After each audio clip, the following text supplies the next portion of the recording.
And I think we're live. Hello, welcome to the live stream.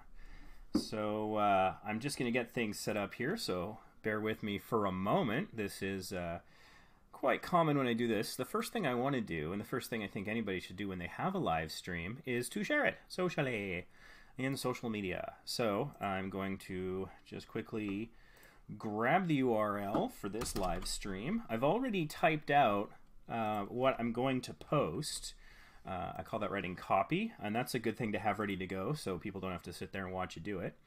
Now I'm going to get myself into chat because I start the live stream from OBS Studio, and then I actually have to open up chat here in sort of another browser window. Chat is up. Is there anyone here in chat? And if there's not, that's completely understandable. I am just now going to begin sharing this in a multitude of places. So just quickly stand by. Some basic ground rules for these live streams. If you haven't joined us before, there's two major rules. Rule number one, I will not be subscribing to anyone during this session. The reason for that being I don't want the chat to become a bunch of people trying to sell me on their channel. You might get one subscriber out of me, but instead, if I can show you a better workflow or a different process, spark an idea, help you tweak something that gets you more subscribers over time, then that's a lot more value to you than just getting one more subscriber. The second rule is I will not be watching any videos. I've got my speakers turned off so that there's no sound, even if something auto plays. The reason for that being I don't want anyone thinking I'm trying to host their content. I absolutely am not. As well, one long video will eat up all of our time. So I am willing to look at your videos in the sense of I can look at the titles, the tags, the descriptions, and the thumbnails, playlists, and things like that. But I won't actually sit here and watch a video. This isn't a React channel.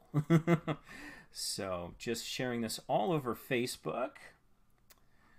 There we go. It's shared all over Facebook now. I'm just going to send out a quick tweet from the Small YouTubers Boost Twitter account.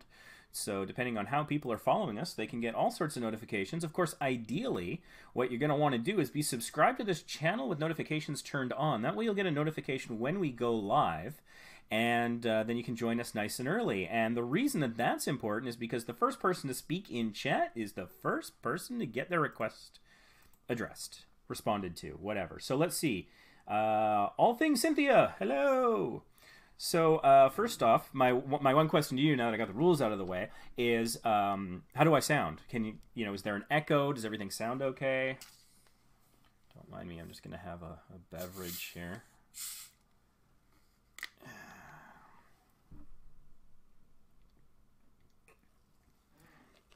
So Cynthia, can you hear me? Please respond in chat. Everything sounds good. Fantastic. So, all things Cynthia, what can I do for you today? You're the first person here, so you're the first person to get your request in. I'd be happy to review your channel, maybe help you get a video unstuck if there's a specific tutorial, a function that you'd like me to show you how to do. I can also answer certain questions about YouTube or about what it's like to be the administrator of a large Facebook group. Ultimate Gamer, that's Shivam. Am I saying your name right? He's one of the mods in the place where this all started, which is the Small YouTubers Boost Facebook group, which you can find at facebook.com/groups/Small YouTubers Boost. So if you're not a member of that group, I do highly recommend you join. If you check the announcements section, we've got a special 20% off discount code for TubeBuddy. So that's pretty cool. And just while I'm waiting to hear from Cynthia in terms of what Cynthia would like me to do, if she has a request or a question or whatever, just quickly to explain, one thing that you might notice looking at me sharing my screen here is that it might look a little different than your YouTube that you have. And so input on banner and thumbnails, you got it. I'll just quickly finish my spiel. So my layout here might be different for three reasons. One, I have YouTube Premium, so that's where you pay a monthly amount. You don't have to deal with ads, which is nice. I also have it in dark mode, so that's a little different. As well, I have the TubeBuddy browser plugin installed. So for example, just under the word boost over there, underneath it you see Chanalytics. That's part of the TubeBuddy browser plugin, which is absolutely essential as far as I'm concerned in both managing my channels and also helping to understand yours to hopefully help you during these live streams. So there is a link down below. There are free and paid versions of the software. It is an affiliate link, but this video is not sponsored, so get that out of the way. And I think with that having been said, we'll dive in. So All Things Cynthia is up first, and then we'll get to Ultimate Gamer for review. But first, it's banner and thumbnails for All Things Cynthia. Now, the way I like to approach this, my methodology is I like searching for the channel so that we can kind of see how we're initially exposed to it. So, for example, I'm looking at your profile picture here that's showing up as part of that search, and I think it's pretty good. I imagine that it's a channel that's about you, since it's All Things Cynthia is what it's called. I imagine you're Cynthia.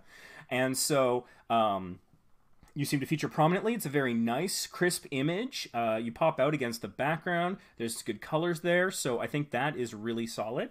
So let's go in here. So you have 617 subscribers, doing all right. So you have a channel trailer, which is good. Although it's interesting, you've got this like /** channel trailer. So I'm not sure what the /** thing is doing. I don't know that it's helping. It's not like searchable. So yeah, I'm not sure I get the benefit of that. So looking at your banner, I'm seeing that there's some good things going on here. Specifically, I noticed that you've kind of got some space on either side that's not fully being utilized, which isn't a bad thing, because as a lot of people know, the banner will display differently on a whole bunch of different devices. And so I suspect you're aware of that, looking at the way things are framed up. But on the off chance that you're not, or that you haven't done this check yet, one thing I think every YouTuber should do when they have a new banner is to check it out on their phone, check it out on their desktop computer, their tablet, their TV, their game console, any device you have that can display YouTube in any way, anything with a web browser on it. You're going to want to go in and take a look at your own channel to see how that banner is displaying. Is it displaying the way that you want? And if you're on a multitude of platforms, you're going to want to do that for the multitude of platforms. In fact, one thing I need to do for my primary channel, Vacation Impossible, is I know that the banner for the Facebook of it actually doesn't display great on mobile. So I need to make some adjustments to that. So that's just something to think about. And if you are on multiple social media platforms, trying to have a consistent look across them is a good thing to do. Not so much on YouTube, but on other platforms, it helps you get verified. Because they'll see that you have a consistent look and a professional look across multiple places. You're probably all the same person. You're probably legitimate. They'll take you a little bit more seriously. And that might go for your audience as well as the person at Instagram or Twitter or whoever that's being like, should I verify this person or not? I don't know. Are they legit? Is this real? That can all factor in. So one thing that I would say is you've got a very nice design aesthetic between your banner and your profile picture, because they both have a lot of purple. I mean, purple is probably not the right term. It's probably lavender or mauve or some other thing. But, you know, to this layperson, because I have no graphic design or arts training of any kind, it seems a shade of purple. So I apologize if I'm getting the color wrong. But I like that, the fact that there is some consistency of color there. So you've got, you know, you're wearing the purple shirt in the profile picture, and you've got purple in your banner. That's pretty good. One thing I noticed, though, looking, scrolling down a little bit here, looking at your thumbnails, is the purple theme is not as consistent. So this one here, Vlog Diary of an Agoraphobic, it looks like you have like a purple, maybe full zip fleece or shawl or something there. And then Hydroxine Xanax Alternative, is it working? It looks like it's maybe more red, but that could be the color wash that thumbnail has. And so I'm seeing little hints, like over here, the color of the hair in Charles Linden review looks a little purplish, maybe more red, I don't know. And then like some other things, are these symptoms dangerous? That is sort of a purple, but it's not really a consistent purple, and there's a lot that doesn't have that theme. So I mean, that can be taken too far. So that's something to watch out for. But I think that you've got some different things here where you're using colors, like exposure therapy has the blue behind it. So if purple is what you want to be identified with as a color, and I think it looks great in the profile and banner, I think you might want to consider when you have the choice between different colors that you're using in your thumbnail. Maybe it's like the graphics, the backing, the text, whatever. I think that go for the purple. So for example, in this first one here, disassociation, what is it? You've got white text with red background. I wonder if a purple background would be better for two reasons. One, it ties into that purple theme that I've been harping on about for a few minutes now, but also because a purple, you could do like a darker purple that the white might pop against a little bit better than the red. So I think that might actually make the text a little pop a bit more. Just on the theme of the thumbnails, I am noticing a couple of things that I could point out. In particular with the disassociation thumbnail, the drill brush review, and the exposure therapy. And I'm noticing like one of those things is not like the other. So you might want to consider... if you want the algorithm to work for you, the more consistent your content can be in subject matter, it'll work more for you. I'm not saying a channel can't be successful without that advantage, but it makes it a whole lot easier. So that's a choice that you have to make for yourself as an artist and a person expressing yourself. Do I want to just talk about a small sliver of things or a broader thing? I mean, that's a strategy that you can come up with. One of the YouTubers that I'm very fond of, his name is Pat Contry, he's known as Pat the NES Punk.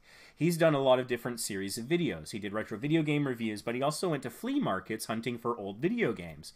And I was at a convention last October where he was speaking at a panel, and he says, you know what? If I had just made the flea market videos and put a new one out like every week, and that was the only thing I did, I would have 1 million subscribers. He only has 250,000 right now. And he's like, I would be known as the flea market guy. I couldn't, you know, and I could be very successful at that. But he said, that's not what I wanted to do. That's not, you know, he's actually ending that series. And so he wants to do other things. So it's part about, you know, if you got to do what you're passionate about. So if you're passionate about a variety of things, fair enough. Just know that that might come at the cost of the algorithm not fully understanding you. For example, it says popular channels over on the side. If you were a little bit more focused on a specific niche, that would eventually switch over to related channels, which is an indicator that the algorithm understands your content better and will then recommend your content more in search and recommended, and also on other people's related channel tabs. So anyways, I got a little off topic there because I know you want me to focus on the images. So getting back to the thumbnail thing, I was talking about the disassociation one, the drill bit one, or the drill brush one, and the exposure therapy. The point that I want to point out here is look in the bottom right-hand corner of those 3 thumbnails specifically, and you will see that the time code is covering up some of your text. So this is something that all YouTubers should be aware of. I make this mistake myself on both of my channels from time to time. I forget that it's kind of like the bottom right-hand corner of your thumbnail is like no man's land. So you can, I mean, you should have something there because different resolutions it'll display differently, but don't have vital text there, or frankly, I would recommend any text at all in that like bottom right 10-20% of the image. So for example, in the first thumbnail for disassociation, the bottom right hand corner, it looks like detached, I'm guessing, but I can't see because instead I get to know that video is 9 minutes and 6 seconds long. The drill brush, it's drill br and then time code, and then how to do, and then time code. I'm guessing it is the word that's covered, but I don't know. So we want to talk thumbnail strategy. That's something to be aware of. So hopefully you've saved the source material for these thumbnails. And so if you've got the Photoshop file or whatever program you're using, you could go in and just move the text around and then upload a new version of that. You could go in, move the text away from that corner, maybe give it a bit of a purple hint. Now you could do like a color wash, or you could just do something with the font outlines or the rectangles behind the text that you're using to make the text pop, which is a very good strategy. But you might want to consider that purple theme, continuing it along. We might make it a little bit more professional and a little brand recognition. They'll instantly recognize, hey, purple. Oh, right, I remember Cynthia is purple. Right. This is one of her videos. I got to watch that. I remember the other ones were good. So those are some things there. Another thing I noticed a little bit further down in the thumbnails, let me see if I can find like a good example. Actually, I'm going to go onto your video tab and just look there. I want to find a good example here. Probably some of the older ones. Yeah, okay. Well, like here's one that's sort of in the middle of the screen right now. It's the hydroxine Xanax alternative is it working video. That thumbnail has a couple of things that could be changed quite a bit. Now here's the thing. That video has 40,000 views and it's been up for a year. So that's actually a very successful video. So I would hesitate to make changes if it's still working for you. If it's still getting you more than like 100 views per month, then maybe don't play with it right now. But that's just going to be a good one to use as an example, because there's a couple things that could be, I think, a little bit better, even though it is doing so well for you. The first one is that the colors seem kind of muted in the image, the picture of you there. You know, it feels like softened, and honestly, the colors seem duller. If that makes any sense. So one of the ways, if for example you're using Photoshop, that you can address that is one thing I've noticed is that I'll have a picture, a photo, a thumbnail that I've been using, and I'll have it at the full resolution, and you're going to want all your thumbnails to be at least 720p, if not 1080p. That's 1080 pixels tall, basically, 1920 pixels across. That's the resolution you want for your thumbnails. But when you look at them that big on your screen, it will look great. But then suddenly, when it's small, you're like, why does it look like this? That's not what I expected. I've experienced that a lot. And so one of the things that I've done to kind of counterbalance that is I think when it compresses the image and makes it smaller, it loses some of its vibrance and some of its saturation. Now, those are two particular words that I'm using because if you go into Photoshop, you can adjust the vibrance and the saturation. So what I would do is I would go, if you have like Photoshop or something like it, go to that image that hopefully you have saved, and for the layer that's the picture of you, increase the vibrance by 25 points, increase the saturation by 25 points, and see how it looks. Now, sometimes when you do this with certain pictures, it might make things look unrealistic. It could make, skin look orange or Play-Doh-y or something. The coloring might not look right. So if it makes it look wrong, then maybe play with it differently. Instead of 25 and 25, do 50 on vibrance and nothing on saturation, maybe. I find that will generally work if the colors aren't looking quite right. But just doing something like that, so what you're doing is you're artificially saturating the image at full resolution, but not by a lot. And you're doing that just enough so then when it gets compressed into a smaller image, the colors are still vibrant and they pop, and they can very much see, okay, that's a red shirt, that's a purple shirt, and it's a rich image. For color. The other thing here is that there is text on that thumbnail, but I can barely read it. I can see, is it 2? That I can see clearly because it's a light blue that has a thin outline of black, and it's against a darker contrast in that part of the image. But where it comes in front of the wall, and the wall is brighter, there's not enough contrast between the text for me to be able to read it properly. And so looking closer, like I actually have to physically move closer to the screen to see the text. Is it an alternative to Xanax? And then there's a lot of question marks. So a couple suggestions there is you could make the font even brighter. You could go straight to white if you wanted to make it pop a bit more possibly. But I don't think that's necessary. Again, opportunity to use purple. You might want to change the font color to purple. So a couple of things that you can do, and I think you probably already know some of this looking at your other thumbnails that are a bit more recent, is you can increase the thickness on the outline, or sometimes it's called a stroke.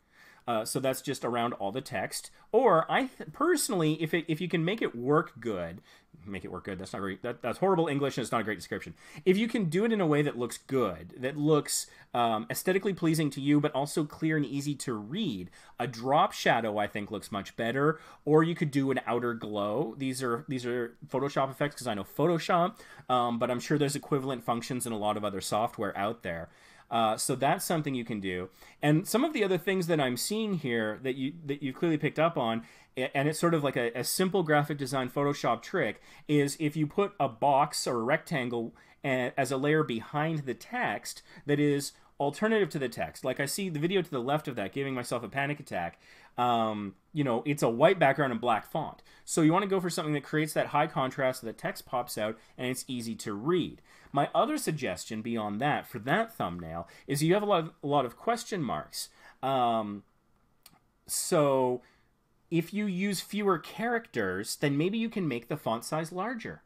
And so then it's easier to read. So instead of, is it an alternative to Xanax, multiple question marks, you could just be an alternative to Xanax, one question mark.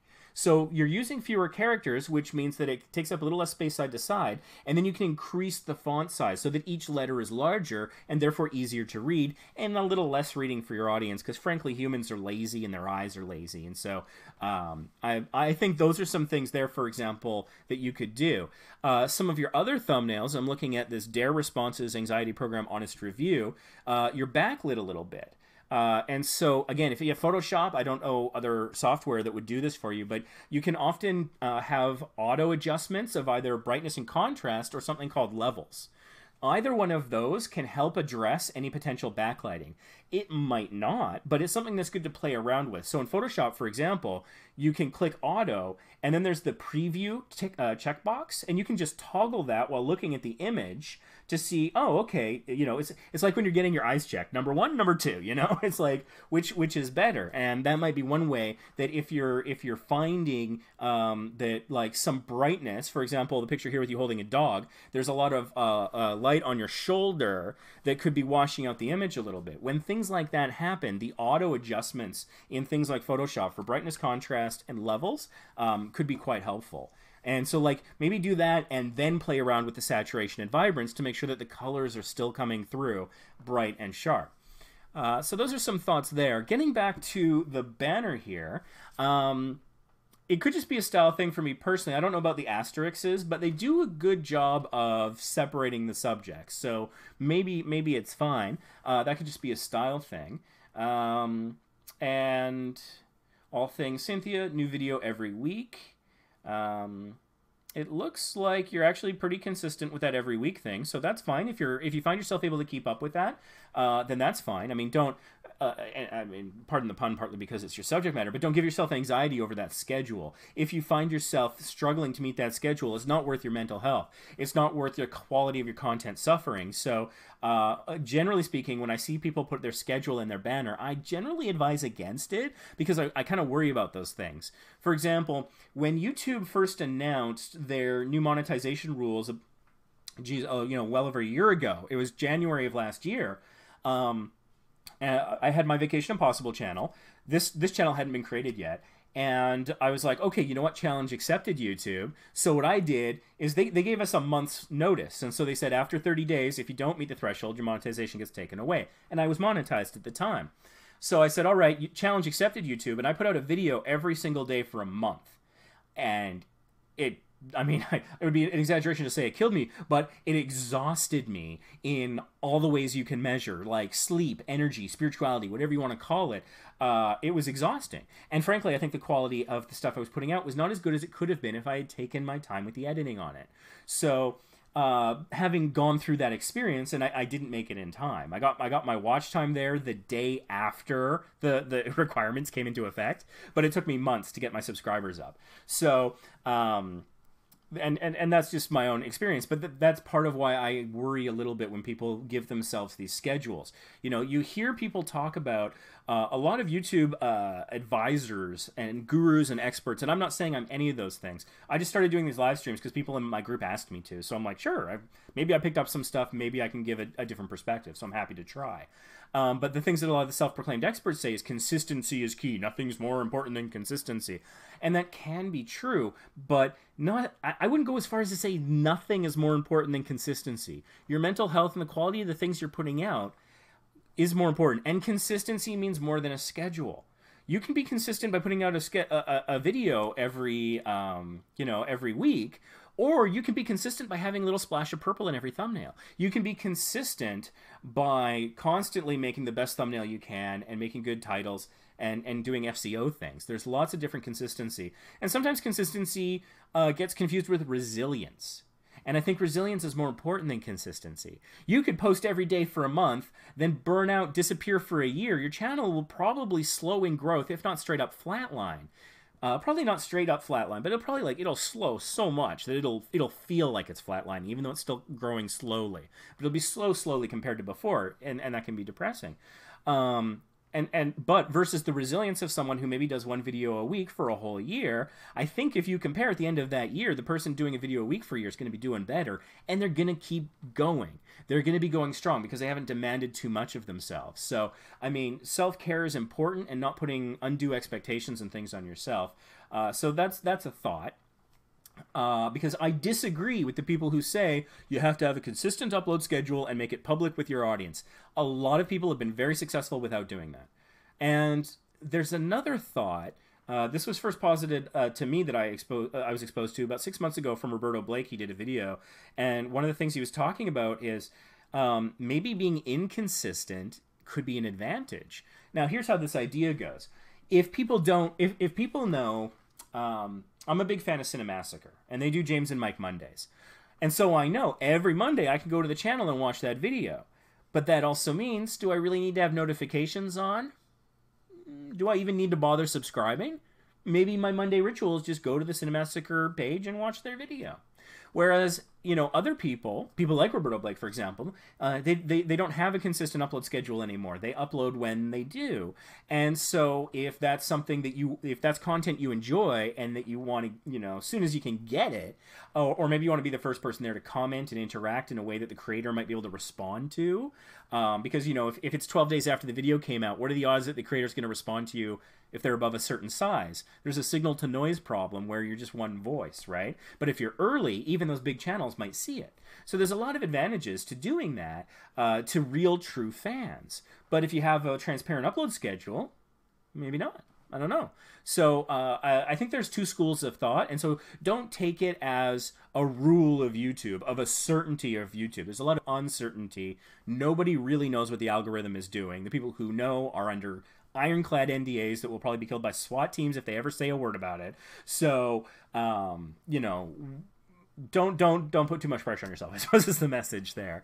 Some thoughts about the image as well. It's interesting.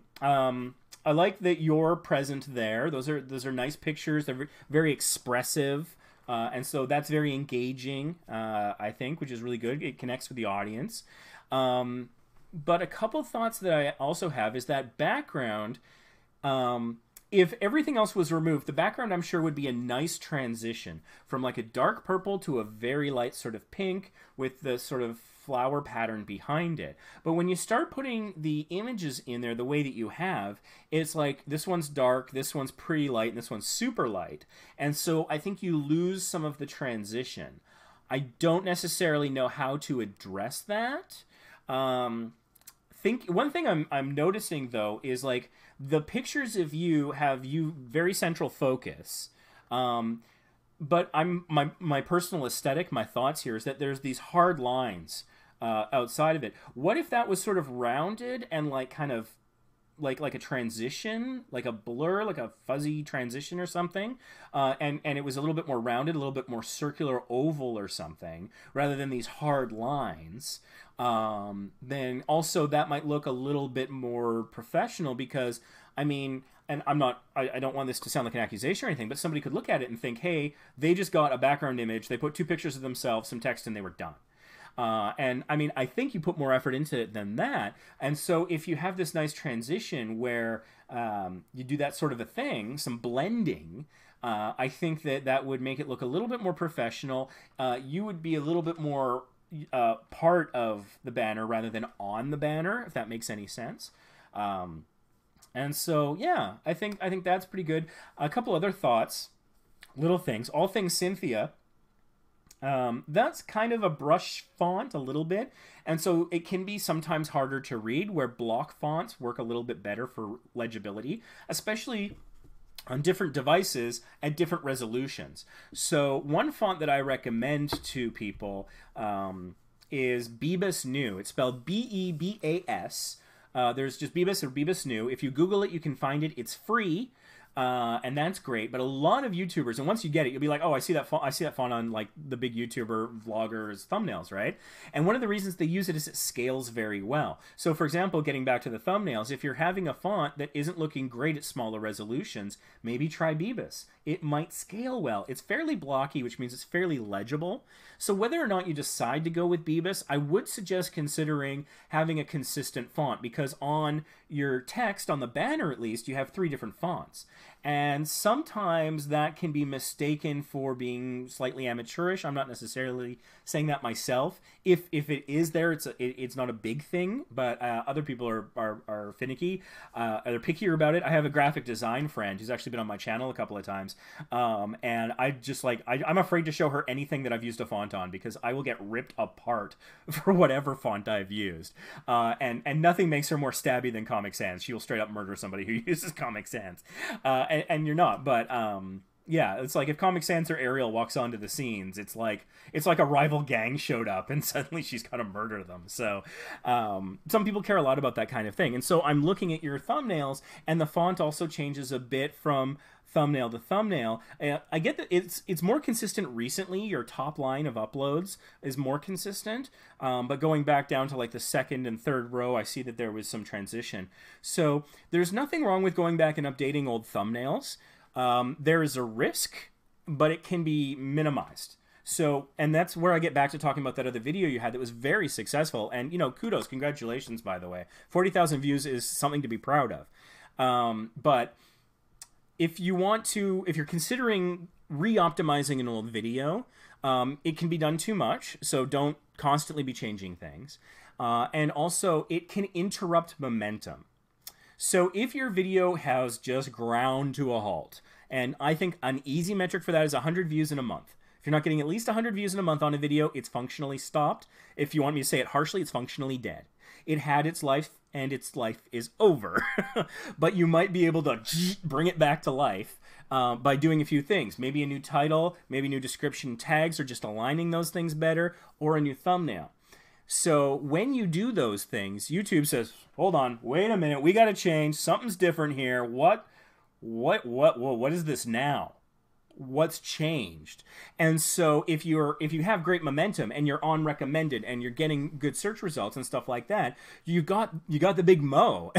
You got the Joe-mentum. You don't want to interrupt that. So leave it the F alone if it's performing more than, say, 100 views per month. But for any video that's getting less than that, feel free to play. Sandbox it. Try different things. Try a new font. Try a different thumbnail technique. Try maybe just doing some of those things I was talking about. Take the old thumbnail, if you got the source material, play around with the vibrance, change the font, a little bit of the color. And so when you put it up, that's actually a good thing that YouTube says, whoa, hold on. What's this? Because YouTube has basically ignored it. It's like, I don't care about that anymore. That had its day in the sun, or maybe it never had a day in the sun. I don't care. It's not a success. I'm not helping you here. And that's all an algorithm. It's not people. There's no evil guy twirling a mustache. It's just computer code. But that's functionally what it's doing. I'm anthropomorphizing a bit.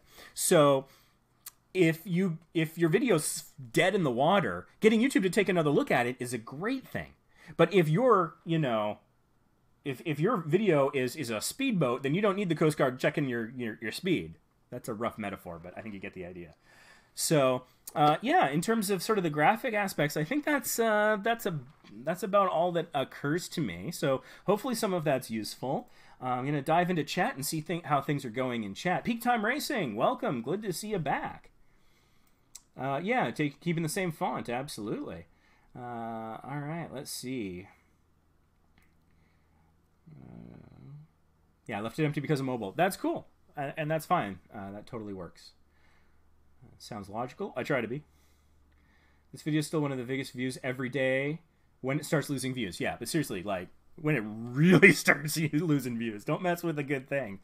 All your thumbnails are 720 now, until after that video. So, yeah, absolutely. Try to get it up to 1080p as much as you can. I think it gives you an algorithmic advantage. And I also think that you can kind of fake it by upscaling. I don't think there's anything wrong with upscaling. So, you know, even though it's 720, then you just, you know, basically adjust the size so that it gets to 1080, save it at 1080, upload it at 1080. And I mean, the font will do more than just upscale, because the font is like a vector graphic in all likelihood, depending on your software. But then putting it up at 1080, the algorithm sees things like 1080 and says that's more serious than 720. That's the theory anyways. And I've heard a lot of people talk about it. I haven't tested it out myself, but I think you get a small algorithmic advantage when you do 1080p. Cool. All right. So hopefully that helps. And also for everybody who's watching, if you find something useful, don't feel like you got to furiously scribble notes. This live stream will be available for reviewing. I think it's like 20 minutes after I end the broadcast, and then it should be available. So, you can always come back and watch whatever parts are useful. I do sometimes put little snippets from these live streams up as their own videos if I think that there's like a nugget that people want to just get straight to. But honestly, those of you here in the live stream, you get the full benefit of the whole thing. You're getting a whole lot more than just the filthy casuals. They're not filthy, but you know what I mean. The people who might not watch live stream that just check out the videos, you're getting hopefully a whole lot more out of this. So Ultimate Gamer, all right, Shivam, one of our mods, you're up next. You want a review? Now you're one of my mods, my volunteer mods. I should probably be nice. I like to think I'm generally nice. So, holy jeez. Holy crap, man, is that you? What color? I gotta check this. And Crystal Pepsi, this video is not sponsored, is nice. It's not as good as Pepsi Blue. I wish they'd bring that back. But yeah, that's fun. A little bit of fun. Okay, let me just get into chat here to compare. That doesn't look like you, because in chat you have a green text with a blue background. And also your name is not all caps. This person has it in all caps. So we've got a little brand confusion going on here. A couple other Ultimate Gamer. None of them are looking like you. So what I'm going to do, and this is a big part of when I do a channel review, is I start by searching your channel name. I know there's a lot of people out there who do channel reviews, and this is part of the approach I take because I want to see that first impression that people get when their channel pops up in search results, because people forget about that a lot. They think, oh, find my video, but channels show up too. And what I'm going to do is I'm going to use the filter here, which I think they fixed the filter, by the way. It's broken for a few days there. There, I think I found you. So here's something to think about, just being brutally honest. 1, 2, 3, 4, 5, 6, 7, 8. When searching Ultimate Gamer, you come up 8th. And that's when I filter it by channels. So there's an Ultimate Gamer with 34,000 subscribers. That's going to be hard to compete against. They're going to have algorithmic advantage. There's one that's 1.6K. So if we're ranking by subscriber count, and then there's a 546, and then there's you. So what can we do to have you do better? I presume you have your custom URL already. Although that's a good question, because Ultimate Gamer is competitive. I wonder what your custom URL is. Let me see if I can figure that out.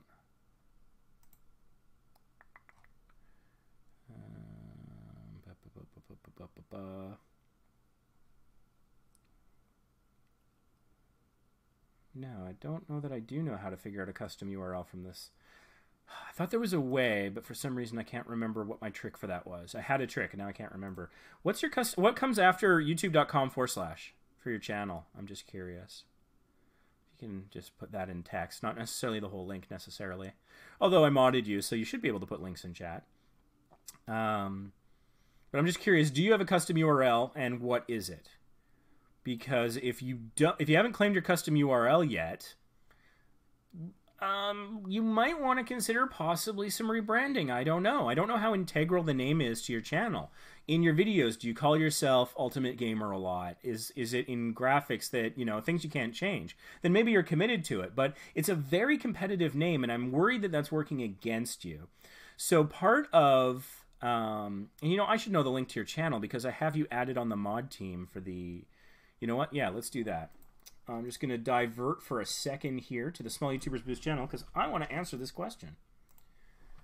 And I know that I've got Shivam here on the mod team list.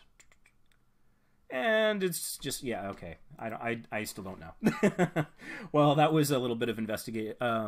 Ultimate Gamer SA. Interesting. What does the SA stand for? Or is it Gamers A? Okay, so you've got your custom URL. So I think, okay, you are Ultimate Gamer. It's your custom URL. You're locked in. How can we make that? How can we make that work for you? Just going back here a little bit to these results. So your description that appears here says, "I love to play games. So guys, I will like to share some of my favorite games videos to you. Enjoy." So I know that you're in India, so I'm not sure if your videos are in English, but this description is in English. looking at the titles here, the titles of your videos are in English. Your About page is in English. Playlist titles, English. I'm just going to dive into one video. I'm not going to watch. I'm just going to pause it. I want to see what kind of things you've got here. Description, entirely English. Keyword tags, English. Okay. So it looks like you're working in English. So what we're going to want to do is have grammatically correct English so that it looks as professional as possible. So we're just going to go back in time for a second here. And okay. So, one thing that I would suggest, because you're in this very competitive space for your channel name, is actually put your channel name in the early description. I often don't tell people to do that, but also gamer is like, you know, it's a keyword, it's SEO, it's searchable. So, you might want to say something like, let's see. Ultimate Gamer is sharing their love of video games. And then go from there. Something like that. One of the situations where you're using I, instead kind of talk about yourself in the third person maybe. You know, the Ultimate Gamer loves video games and will show you how to get more enjoyment out of gaming. Something like that. Just so that you can work in your channel name in there. So that hopefully when someone searches Ultimate Gamer, you'll come up a little higher. And honestly, you might be more recommended on, say, this fellow up here's videos with 34,000 subscribers. Maybe you'll be more likely to come up and recommended. That wouldn't hurt. Because it is your name. So there's nothing wrong with, you know, using your name. And if it happens to be also the name of a more successful YouTuber, you know, it wouldn't be like misrepresentation of any kind. So I think it'd be safe to do.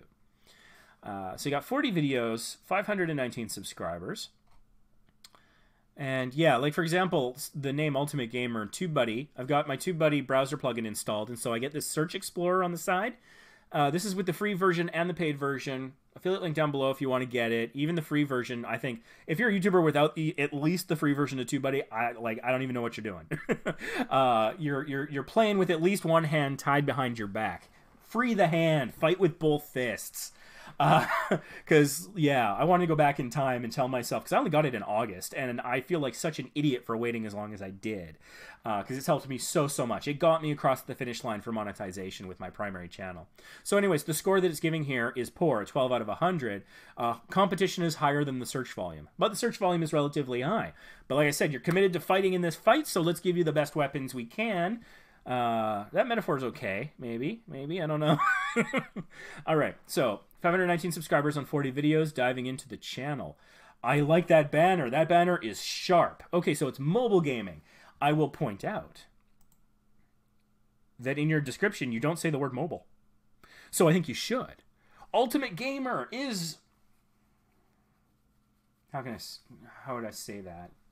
So I wanted to say Ultimate Gamer, the ultimate in mobile gaming. You could say that. You say ultimate twice, but it's kind of reinforcing the name. It could work. Ultimate Gamer is the ultimate in mobile gaming. And then go from there. One of the things that I talk about a lot, and I can't talk about it enough, is the why. And it gets lost so much. But why do you do what you do? You love to play games. Awesome. Why are you not just playing games? Why are you doing it on YouTube? Why are you on the internet at all? Why are you not just playing games? You could love games and play games by yourself or online or whatever, but without broadcasting yourself. So there's more to it than just a love of games. It takes work and time and effort. I mean, especially helping out modding the Facebook group, by the way. So thank you. I very much appreciate that. But I mean, we've got to be a little mad to do these things for virtually no compensation, right? So what? What makes you get off your butt and sit at a computer and edit a video? What makes you do that? What drives you to do that? What are you trying to accomplish? What do you want to contribute to the world? What impact do you want to have on other people? YouTube is not a thing that people generally do for themselves because you could just watch your own videos. You don't have to put them on the internet if it was just for you. So you're trying to share something of yourself or accomplish something, spread a message of some kind. So what is it? What motivates you? What makes you, instead of just lying in bed playing on your phone, makes you get up off your butt, sit at the computer, and do that hard work? It's got to be something. And so what is it? And asking that a couple of times, I think, is something that we can keep in mind. And there's a lot of good reasons to keep perpetually asking that question of ourselves. One is motivation. You know, people are like, oh, you know, I'm feeling unmotivated. Well, why did you start? If you can articulate your why, it will help you form a connection, I think, with your audience, because people want to root for other people. They want a cause to believe in, to get behind, to support. I mean, and also there's selfish entertainment. But if you want to take it to the next level, then if there's a why behind it, then that's even better. And that's where I think you go from fans to true fans, is when they buy your why.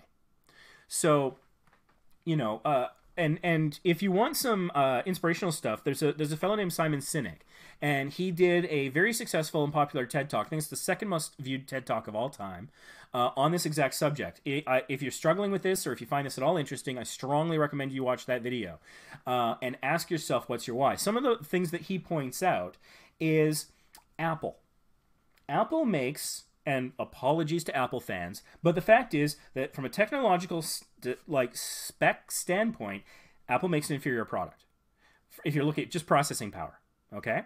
And they sell it at a higher price, at a premium.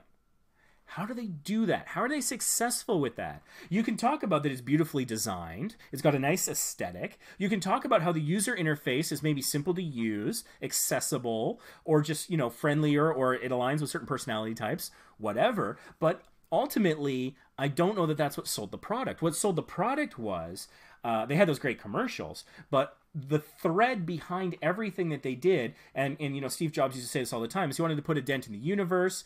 Their why has been articulated as everything they do, they want to challenge the status quo. And then ironically, when they became mainstream, everybody wanted the iPhone to look cool and fit in, and that kind of became the status quo. But it was sort of challenging the old regime, the old way of doing things, the old assumptions. And so people, they might not even be able to easily articulate it, but they felt this connection to it. And so Sinek talks about this. He says, you know, everything we do, we want to challenge the status quo. We do that by making computers that are beautifully designed and easy to use. Would you like to buy one? Versus, you know, one of the other examples that Sinek uses is he talks about TiVo. TiVo was revolutionary, but apparently TiVo's never actually turned a profit. And TiVo's way of going out about things into the world was they said, hey, we can help you pause and record live TV. We can even record things based on your viewing habits. Do you want to buy one? And some people were like, you know, early adopters and stuff. They were like, yeah, that sounds kind of cool. But they were going for a function. And so it was kind of like, all right, maybe they'll buy it. Maybe they'll use it. They might brag a little bit if they're technophile to their friends. But do they have that emotional connection that keeps them through different iterations of the product? Would you stay loyal to TiVo if a new DVR came from Panasonic that was just a little bit better in some way? How do you get that long-term connection? And it's the why. So Sinek suggests that if TiVo had instead said, we want to empower you to take total control of your life. We do that by helping you pause live TV, record television shows. Do you want to buy one? Well, now someone identifies with it. This is something that speaks to me. This is part of who I am. This is part of my personality. I am expressing myself through this purchase. And I think that that can go for YouTube channels as well. I mean, if you think about people who go to VidCon, buy merch from their favorite YouTuber, they are saying something about themselves. And if you think about it, people get Harley Davidson tattoos. That's another point that Simon Sinek makes. That's a logo. I don't see people getting Pepsi tattoos, and I freaking love Pepsi. I would never get a Pepsi tattoo in my life. Unless maybe it came with like lifetime supply of free Pepsi. Then sign me up for diabetes and a lot of weight gain. But I might do it if that were on offer. Not sponsored. But the idea is that people have these strong attachments to companies. But why Harley Davidson and not Pepsi? Pepsi's tried to sell a why, but it's never really landed. Harley Davidson is about a lifestyle and a choice and a personality instead of beliefs. And so it comes down to beliefs. So what do you believe? What are your beliefs? And can you somewhere, not at the beginning, Because initially, in your description of your channel, you want a hook. You want to intrigue someone to click to find out more, or to instantly know what you're about and identify with it and go for it. So you can have your how and your what at the beginning, but if someone is really curious, they've watched a few of your videos and they're trying to get a feel for what you're about, they might check your about page and read the second paragraph. So this is where you want your why statement, your belief in there. And it's great because those kinds of people that have the potential to become the true fans.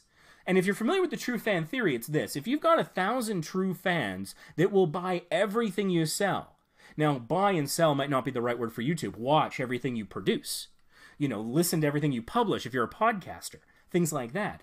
If you get true fans out there, and I've got a small handful of them myself, I think I've probably got at least a half dozen, and I absolutely love them. They make my days easier. I get a comment from Stupid Robot Fighting League or Gu-Tang Clan on Twitter or some other people, and it's amazing. It really brightens my whole day, and that's wonderful. But more than that, if you can, let's say you want to do this full time, right? Which you might not, but let's say, and maybe that's not your goal. You're not in it to make money, but wouldn't it be awesome if your passion became what you did all day long? You know that old saying, if you do what you love, you'll never work a day in your life. Wouldn't that be awesome? So what's one of the ways you can do that? Well, you can write a book. They say that's one of the easiest ways to make $1 million. Or if you get 1,000 true fans and you find a way to, in some way, extract, it's a harsh word, but in some way, extract $100 from them every year, okay? Then that would make $100,000 a year, which is a very comfortable living for someone, right? And so in order to get them from a casual fan to a recurring fan, a subscriber, to that next level of true fan, you need to give them that connection. And so if you have shared beliefs and you express them and you articulate them, that will help them do that. And I just point out that like $100 a year is like less than $9 a month. Something to think about for those entrepreneurs out in that group who are watching. So that's part of it. But like there's that other half. You know what?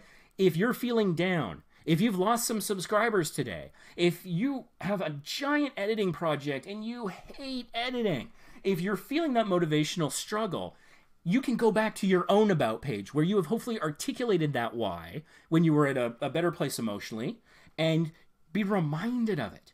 Be like, that's right.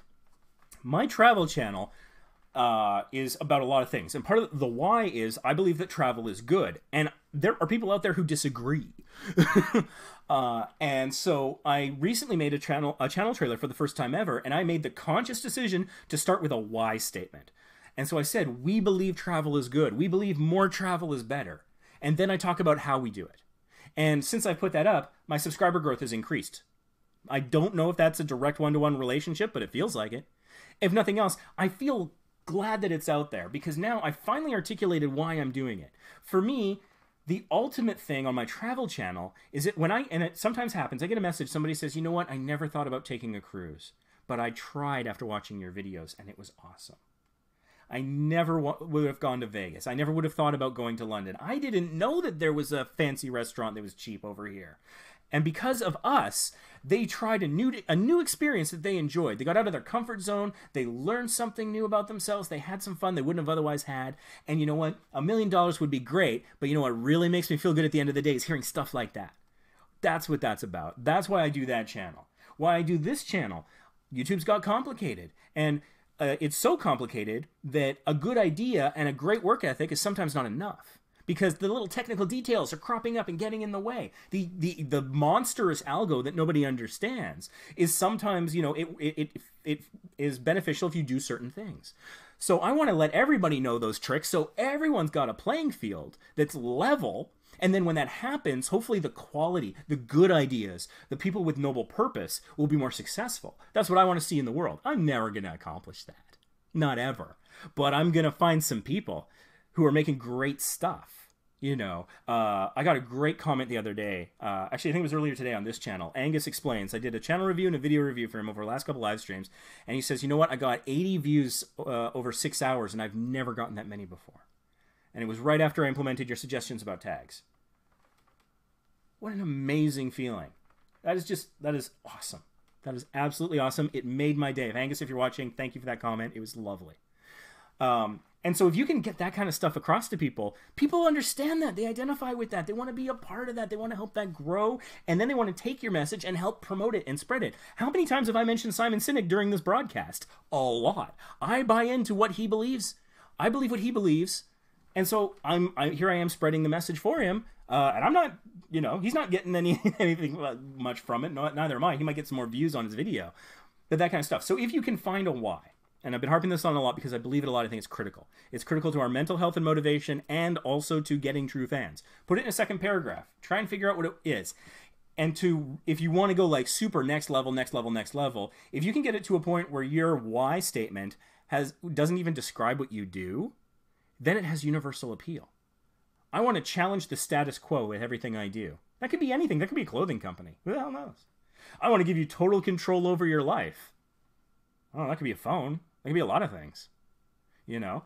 And so I'm still working on mine for my travel channel, because it's like, I think for this channel, it's actually easier. I can say, I want everyone to have a fair shot. That's what I believe in. How do I do that? I try to demystify YouTube so everyone's got a fair shot. That's it. For my travel channel, it's like, I want people to broaden their horizons and try new things. I do it by showing them how to travel. If you can get it to that level, then I think you're really getting home with that, and you're going to get more of those true fans. So maybe not a lot, and I get this all the time. One of the things I harp on is your channel description, because I fear it's something that people forget about. YouTubers, even the best, from the smallest to the largest of us, often forget about playlists and channel description. And so I'm out to shake the crap out of you and remind you about it so that you make a playlist with a description, and that every now and then you think about this description. Because that'll give you an advantage over the guys that don't do it, that don't think about those things. And so one of the criticisms I get is people are like, Ray, nobody looks at the About page. And I'm like, yeah, you know what? A majority of your viewers never will. But a majority of your viewers are not going to become true fans.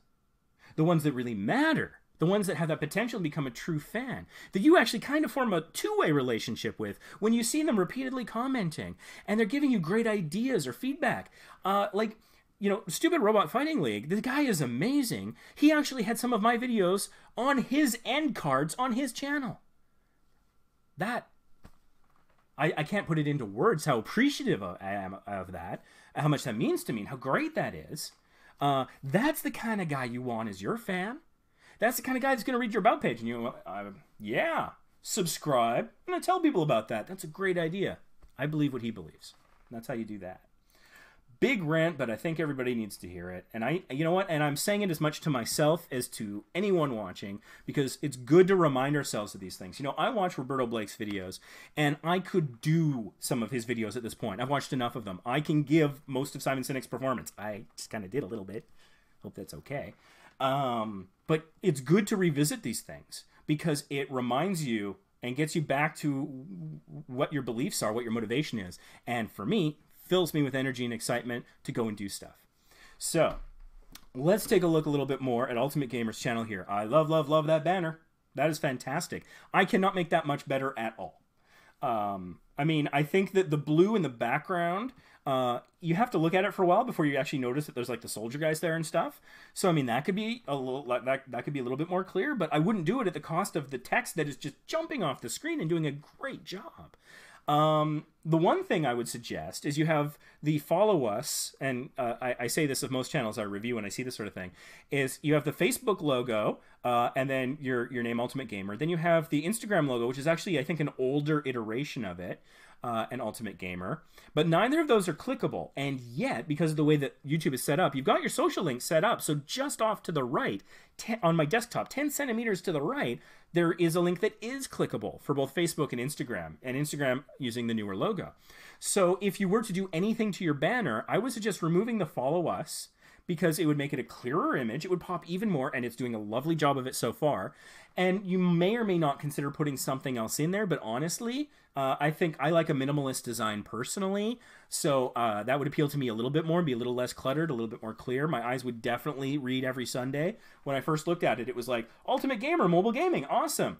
I stopped reading because I am a human who is lazy and my eyes are lazy. And I just like, oh, and there's other stuff there. But if the follow us, the Facebook and the Instagram links aren't there, then I'd probably be more likely to read the every Sunday. If you really want people to know that the videos come out every Sunday, all right. Now, you probably heard my rant earlier about consistency, and I noticed that you had an upload a week ago, 4 weeks ago, 3 months ago, 4 months ago, 5 months ago. So it doesn't look like it's every Sunday, I'm sorry to say. So I would consider removing that from the banner, and I don't think that would hurt you any, because of all the reasons I've already discussed earlier in the live stream. So I know you had like something like 40 odd videos on this channel, but I'm not seeing a playlist on your main page. So that's an easy win for you. You've got uploads and popular uploads. Good for you on that, but you need something between the two of them to break it up. So I'm just going to go look at what playlists you have here.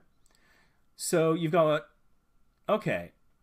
So for a playlist that you add to your homepage of YouTube, you're going to want to have something that has at least 5 videos in it. So pardon me for saying, I'm going to instantly write off the first 2 playlists here for the purposes of putting them on the homepage. They aren't large enough yet. They may get there at some point. So what I'm seeing here is there's Weapon Guide, PUBG Mobile, Modern Combat 5 Blackout. Take both of those and put them on your homepage. Put them as horizontal rows and put them between uploads and popular uploads. It will flush out the page. It will give people more opportunities to click on things. It'll show a nice variety of content, and your page will look more put together and complete. So I recommend that. And another thing is you do have the popular channels module activated. Good on you. Don't touch it. Don't touch it. YouTube will punish you. Don't even look at it the wrong way. You may have heard the story, but a couple years ago, I had it was my second kind of successful video. And it was me getting kicked off some rides at Six Flags. I'm not entirely proud, but they were more wrong than I was as far as I'm concerned. But anyways, it got like 8,000 views, which for my channel is very good. And for the longest time, it was my second most watched video on my channel. And so I released it on Boxing Day. So for those of you not in the Commonwealth, that's the day after Christmas.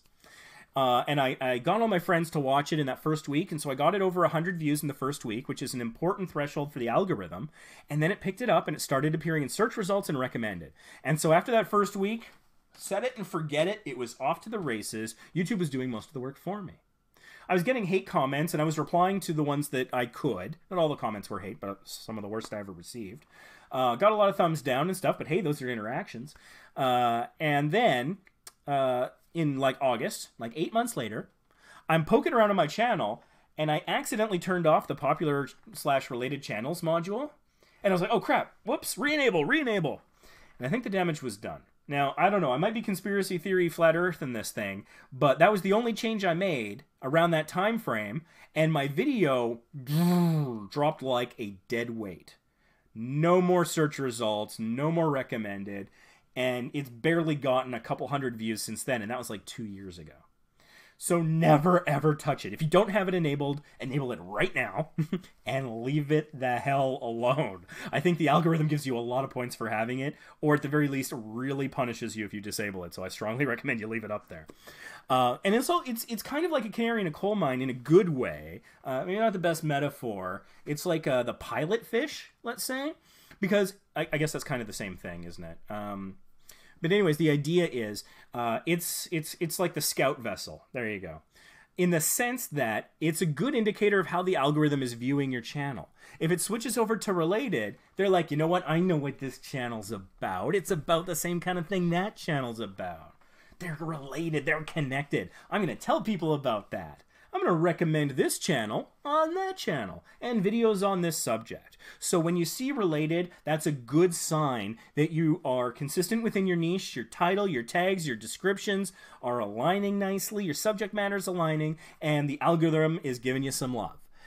So that's a good thing. And then when it goes popular, that's when maybe you're headed in the other direction. So for example, on my channel, I was having cruise video. I was related. It's my time in the sun. I was getting tons of views. And then in like September, I put out a road trip video. And then it went back to popular channels. And my views, I mean, they didn't totally tank because I have other sources and other things going on, but they definitely declined significantly. You can check Vacation Impossible on Social Blade. You can see that around September, the views go for a few months, and it isn't until like around January that they start ticking back up again. And I think that was because I view Vacation Impossible as a travel channel, but the algorithm said you're a cruising channel. And so when I stepped outside of my lane, my zone, my pocket, whatever metaphor you want to use, the algorithm was like, whoa, whoa, whoa, whoa, whoa, whoa, whoa. I thought this was a cruising channel. Has he been lying to us? Is this really what they're about? Are they changing what they're about? I don't know that I can recommend this until I know more. And so it took me some time to fix it. And again, that's an artistic choice. Maybe you don't want to be driven by the algorithm. Maybe you don't want, you know, corporate Google, Alphabet, America, whoever, to guide your content too much. That's a choice we all make. But just know that doing so can come at the cost of the algorithm working for you. So definitely add those two playlists. Here's a horizontal row, 100%. I'm going to check one of those playlists because I'm suspicious. Let's look at this one with 16. Wait, that's not what I wanted to do. I wanted to look at, there, view full playlist. No description. This is easy. Take 90 seconds. Go in and on this screen, click edit, and you'll be able to go in and type in a description for your playlist. Just a couple of sentences. Tell them what it's about. Be honest. Try to include keywords that are relevant, but make it in proper sentences. And just be like, you know, yeah, Mortal Kombat 5 Blackout, I don't know, whatever it is. One trick I heard recently is try to include the title of your most popular video in the playlist. Not a bad idea, if you can work it in accurately and organically. So, do that. Your playlists should have descriptions because that is part of the searchability. And again, this is what other YouTubers always forget. Channel description, playlists, and playlist descriptions. If you're doing it and your competition is not, advantage you. And then everything starts coming up Millhouse. So, there you go. I don't know why I'm all pointy tonight. Apologize if that's rude in your culture. Point at myself. There, we're even. Another thing that I recommend is you do have the opportunity on your channel to have a module for channels you recommend. So I recommend activating it and including some there. So who would you put? You might put other channels that you like, maybe channels in your niche, maybe not.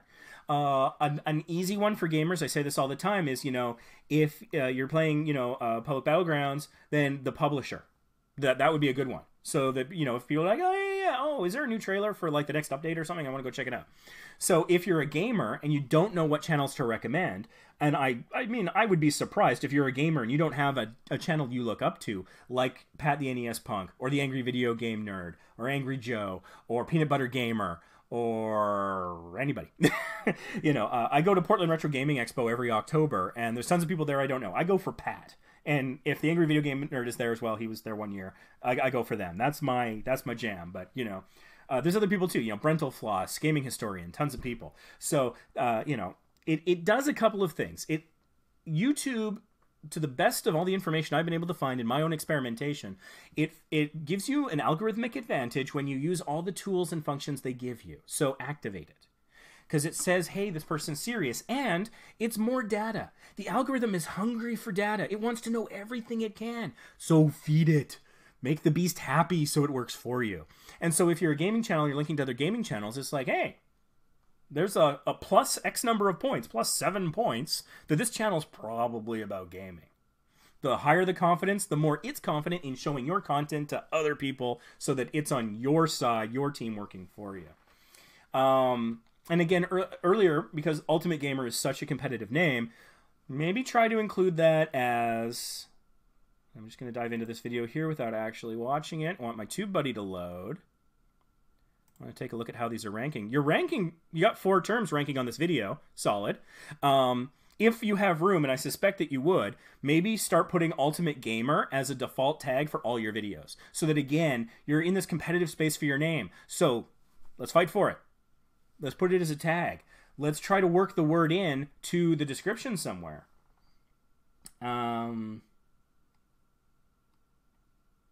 Yeah, like it says, haven't watched yet. How about, like, check out some of Ultimate Gamer's... check out the best of Ultimate Gamer, and make that the heading for those three videos. Something like that. So that you're working it in. So you've got Ultimate Gamer in your name, you've got it in the description, you've got it in the tag. The confidence rises. I call it keyword alignment, when all these things align.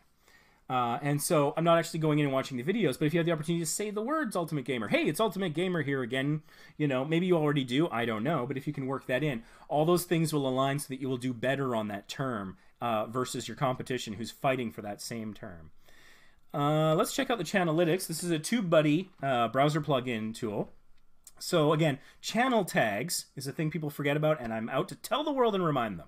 So you got PUBG Mobile, which is good. 10 set, I don't know what that is. And gaming. Okay, gaming is super competitive. Have your name in here. Have Ultimate Gamer in here as a channel tag. And maybe other things too. Also consider looking at some of your most successful videos.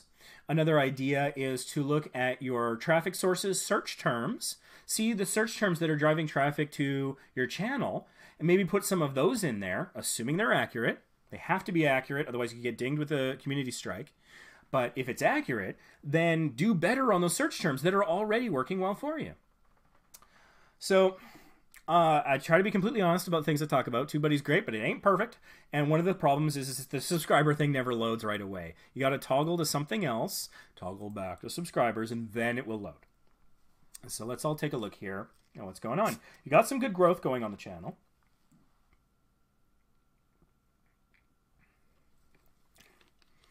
So, for example, on March 10th, you had 5 new subscribers. That was a good day. I would bet that you probably had a video come out on March 10th. Let's check. No, well, that's surprising.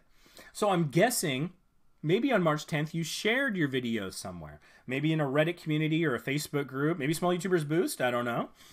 Maybe you tweeted about it or something. But I'm thinking something on March 10th that you did was a good strategy that drove subscribers. I bet there's going to be a corresponding increase in views, though. That's interesting. It was a strong view day for you, but it wasn't like a huge spike. So that's interesting. I'm not sure what was driving your subscribers there. I'm not seeing a clear relationship. You had a good view day on March 26th. There was a new video then. Okay, so I'm seeing a direct relationship. New video, more views.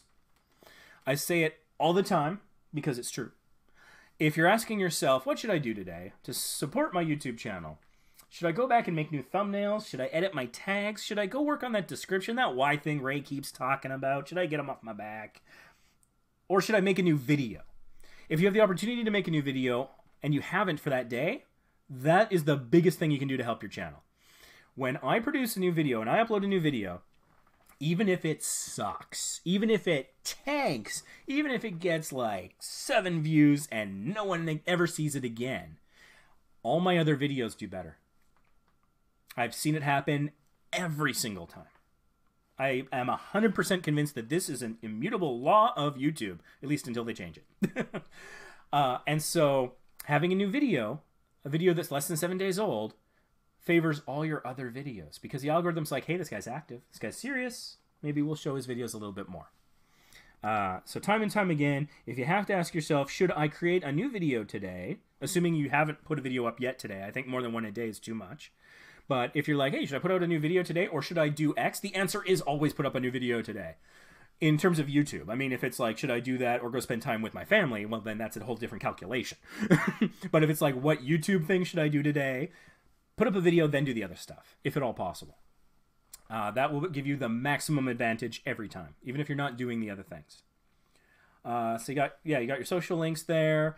So it's interesting. I'm having trouble seeing a pattern to your subscriber movement.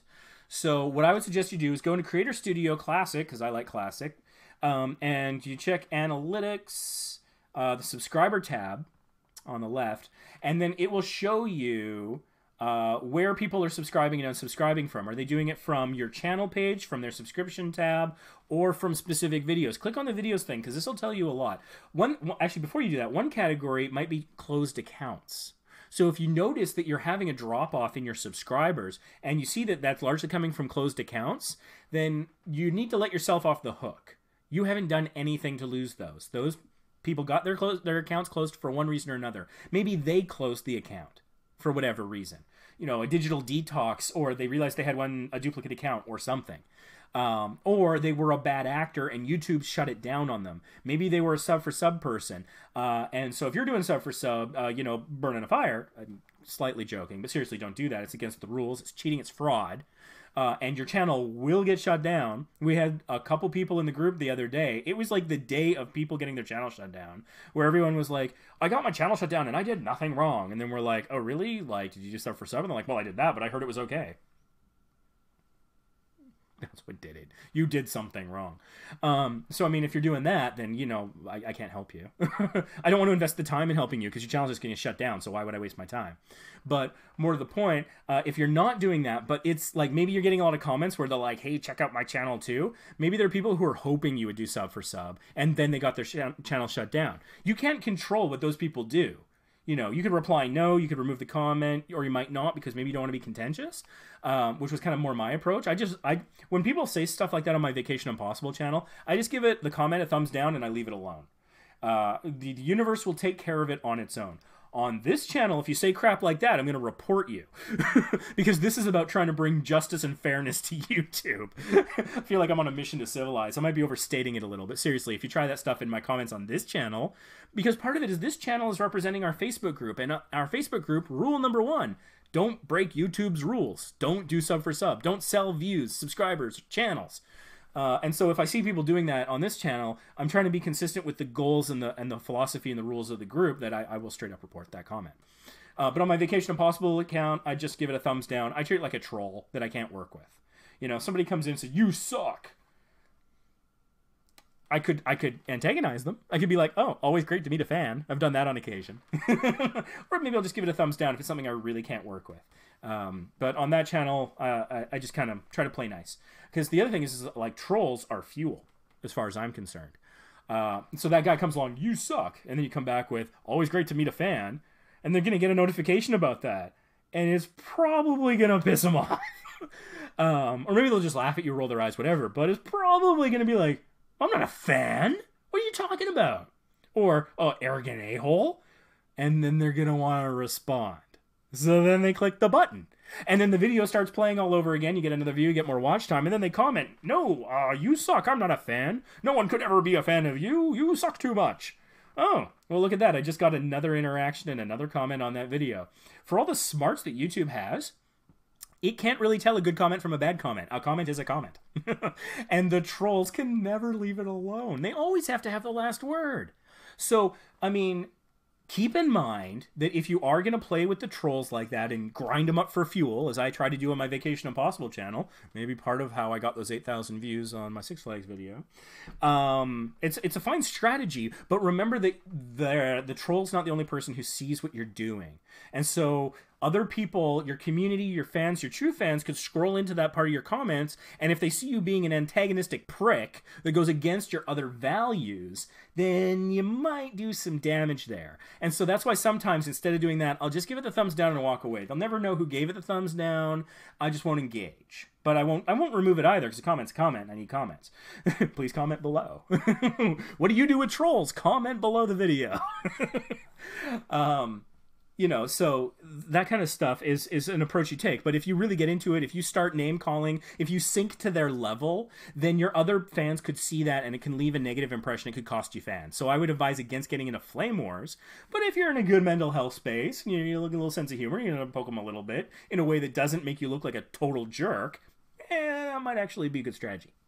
It's up to you. I'm just saying. I make no promises. I make no promises during these live streams. This is all just the crazy, insane rantings of a guy who's got a Facebook group that's too big for him.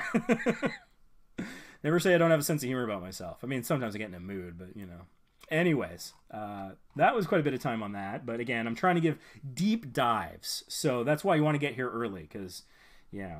Google's, the Us4 says, I use Google's official font. I wonder, what's their official font called? Is it just the Google font? Are they okay with people using their font? I imagine they probably are. Hey, DJ Talks, good to see you, as always. Let's see here. Achilles Melee, lovely to have you here. Operation Life, I fully agree with must have TubeBuddy. Yes. All caps. All caps yelling approved. The S4, we lost them for a while. The phone died. Again, you can rewatch this at any time. As of 20 minutes after the broadcast, I believe it should be viewable for rewatching, so you can catch anything that you missed. Sometimes I get to people's channel reviews after they've left, and so they come back and watch. Okay, so let's see who is next on the list. We got Peak Time Racing, who I have looked at before. Peak Time, are you still here? And if so, do you have anything I can do for you? I'd be happy to help in any way I can. If you got a question, if there's a tutorial. The font is named Product Sans. Well, isn't that Google all over? Thank you so much for the help. I'll work on it. That's, hey man, I hope it helps. And you know, remember me when you're famous. So I'm thinking Peak Time might not be around anymore. Although Peak Time, if you are here, I have questions about filing my taxes. Because I know you're Canadian in this province. And I need to file my taxes. And it's the first year I've ever had to do that with YouTube revenue. It's not a lot, but yeah.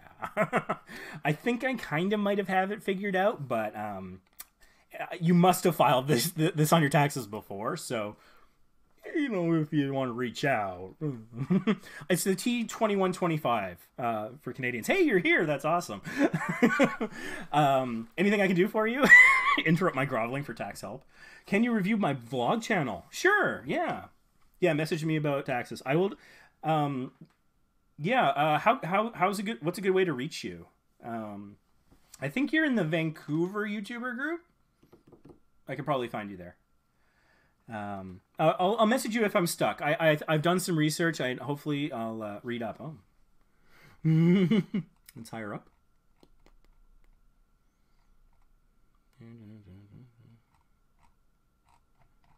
I'm not seeing it. Facebook. Yeah, okay. If I do find myself stuck again, I'll absolutely message you. But hopefully my research will get me through. I did like a research for a week. I haven't gone back to my taxes because I'd rather spend time with you lovely people. But eventually I'm gonna have to do my taxes. So sorry. What's the name of your vlog channel? It's not called Read Up, is it? Because I looked at your previous comments and I'm not seeing something that. Is it called like Peak Time Vlog? Because that'd be a good name for it. It would be on brand. Oh, that's you. You're in here twice. Peak Time Vlogs. This channel. That's why you're saying this channel. I get it. That's the same person. Okay. Okay. I'm a little slow. It's been a long day. Okay, let's see here. Peak Time Vlogging channel. Check out our other channels as well. Peak Time Racing. So, in terms of that description, you get to referencing your other channels really early on. And I think a little too early on, especially if it's showing up in the search results, truncated stuff here. So what I would consider doing is a little bit more about, so it's a vlogging channel, but a vlog, honestly, like in the Small YouTubers Boost Facebook group, we have the requirement that if you're going to post something with a link, it has to have a description of what it's about. And if people say just gaming or vlog, we don't approve it because it's not, it doesn't narrow it down enough. Like a third of all of YouTube is vlogs and like a quarter of all of YouTube or something is gaming. So what kind of vlogs? The picture here makes me think that it's a family vlog. And I struggle with understanding vlogs myself because it hasn't really been my thing. So I think that if it's... if you could just niche it down as much as possible. So family vlogging is more specific than just vlogging. But I don't know. What do you really end up talking about? Maybe you could just say, you know, the Peak Time Family Vlogging channel, where we talk about, and then you can follow the rule of 3. You know, we talk about, you know, selling cars and what it's like to manage a YouTube channel and, you know, struggles having a family of, you know, 4 or whatever it is. Something like that. You know, you can follow the rule of 3 of just providing examples that come from some of your either most watched videos or your most popular search terms. And so then you can also kind of have more keyword alignment as it relates to the channel description. So you're creeping up on 2,000 subscribers. Congratulations there. 28 videos, not bad. You got a very good score on the name, so that's great. TubeBuddy appreciates that. No channel trailer, which is surprising. So, I mean, I'm sure you know all about the channel trailer thing, but I struggled with making my channel trailer. I've talked about it on these live streams, which I've been doing for like a year and a half now. And even before that, I knew about channel trailers and I knew I needed to make one. I had things stand in as a channel trailer. I had this beautiful time-lapse of Alaska, where I sailed to Alaska on the Carnival Legend, and I put my GoPro out the window and did a time-lapse, and that looked really quite nice. So I used that for a while. Before that, back in 2017, I did sort of a bit of a replay clip thing. I was doing a collab with some other travel channels, and so they wanted a 60-second sizzle reel. And so I made one with the intention of sending it to them, and it was everything that I produced in 2017, so it narrowed my focus. And then I was like, hey, I could use this as a channel trailer. But it wasn't really a channel trailer. I only recently made what I think is my first true channel trailer. And I'm very proud of it. And part of it is because I talked about this before, I start with this why statement. So hopefully when someone comes to my channel, they know exactly why I'm doing what I'm doing. And then I immediately pivot to how I'm doing it and what I'm doing. And so I go from saying like, hey, travel is good, more travel is better. You know, join us on our, I forget what the script was, but it was like, join us on our adventures where we show you the places you might not have thought to go to before. You know, I don't know, some fun you might not have had, some out of the way gems, and help you save a little money while doing it. And so I knew that the part where I said save a little money while doing it, my image was going to be part of one of my vlogs where I'm talking about the cheapest way to get from LAX to the cruise terminal in Long Beach. And I had some graphics of prices show up comparing Uber, Lyft, Super Shuttle, Prime Time, and a taxi. And so like I thought that was a good like here's how to save some money video, right? So I used that for that part, but for the rest of it, I didn't know what to put behind it. And as well, my speaking part was only about 30 seconds, and I knew I wanted a channel trailer of about 60 seconds. So I found, I've got this guy that writes music for my channel. His name is Cam. He's amazing. And so he has this song, Brooklyn Bow, I think, no, it was Piano Paparazzi he made, which is about a minute long. And so I used that because it's got these great key, like, it's got these great, like, I don't know what it's called, but it's like when you run your fingers along the keyboard. And it sounds great, but those are like these moments that made great clip points, jump cut moments, whatever you want to call it. And so I knew that I was going to use those as edit points because the sound and the images would somewhat align. But beyond that, I had no idea what to put on there. And so here's my strategy. I went to my channel, and thank God I've got my related channels back again. And so I just started clicking on them and seeing what their channel trailers were. And I couldn't go 2 seconds without being like, oh, that reminds me of, and I click pause. And I'm like, okay, find that video, go into Premiere and just drop it into the media area. And then I did that for like 2.5 channels. And then I had a lot of clips there. And I'm like, okay, I'm just going to go through them. And I'm just going to go one by one and find the right point. I had my timing down based on the music.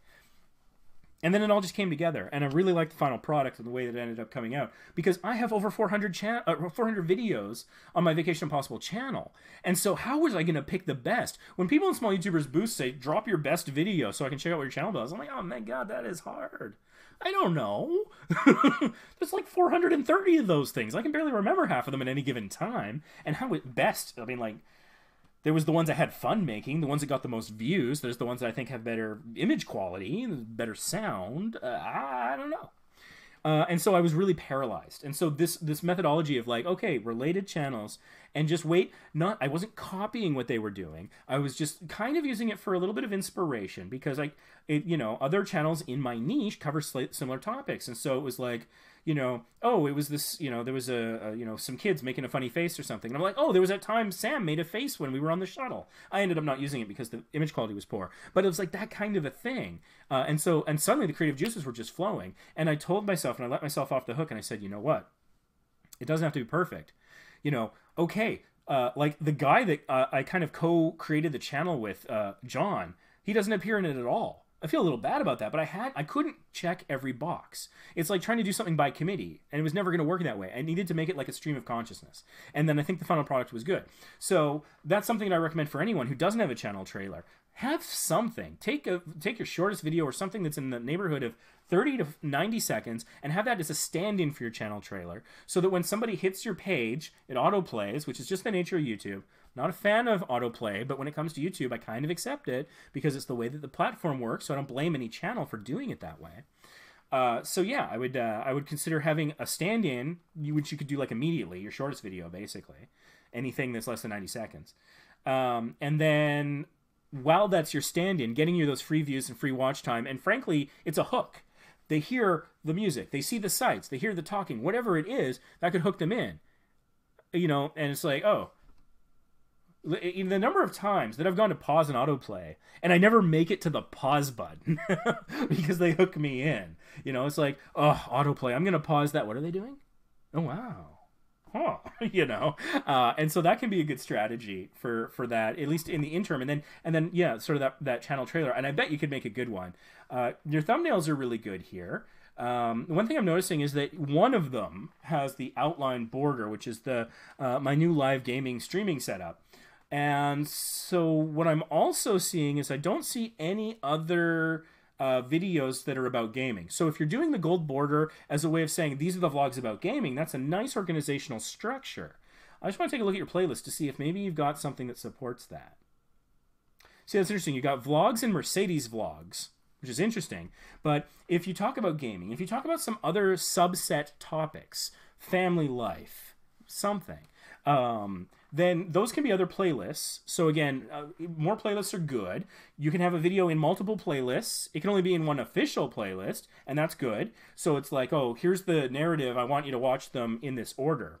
But if I just want you to watch everything where I mention fidget spinners, this is my fidget spinner playlist. This is my Mercedes-Benz playlist. This is my car playlist. So it's like not just Mercedes, but everything about cars, in case I get outside of the Mercedes focus. And that can all help. It helps with SEO. It helps the algorithm understand what those videos are about. And sometimes people search playlists. And sometimes when you're watching a video, you want to be like, oh, what playlist is this a part of? What story does this fit within potentially? That one's a little less common, but it can happen. I'm going to look at your community tab for my own selfish oh, never mind. I'm still trying to figure out how to use my community tab effectively. One thing I've noticed is it looks like YouTube will kind of give you a notification every time one of your, at least for my channel, Vacation Impossible, every time a video passes 10,000 views, so 10,000, 20,000, 30,000, 40,000, and it suggests you post that to your community tab.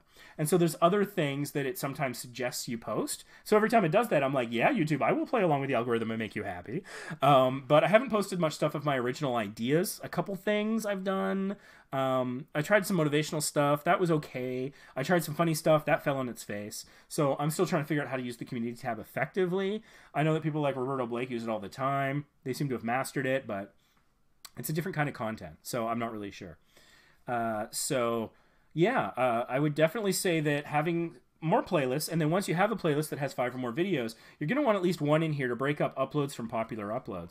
Because the thing is like, I know that, you've had success on the platform in your other channels, and you know what you're doing, and this stuff looks very professional, but the absence of content, because it looks so thin, could give someone who doesn't know that aspect of you, that doesn't know that these featured channels are your channels, that doesn't know the quality that you bring to your product, they might think it a little thin, and they might move along thinking, this is very young, and it's not, they're not there yet. Some people are picky about that kind of thing, right? But you are there, and they would be misjudging you. Looking at your About page, Phil from Peak Time Racing's vlogging channel. Peak Time Vlogs gets up close and personal in life as a full-time YouTuber. See, and that's an interesting thing. If that was earlier on, and I guess you've either updated this since I looked, or maybe the search results were a little bit behind in updating. That can take a while to update, to be like re-spidered and indexed and things. So I'm not sure when that change was made.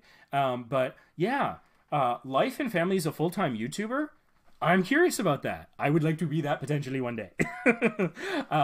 And so I'm like, well, yeah, what is that like? What's it like to do your taxes? That could be a great vlog. I would watch that. As a Canadian YouTuber, I have searched. I can't find stuff. The search terms are problematic, though, because it's super broad and you get tons of different things. A lot of CRA, like, how to claim farm income. And I'm like, that's not what I was searching. Minus farm, go away.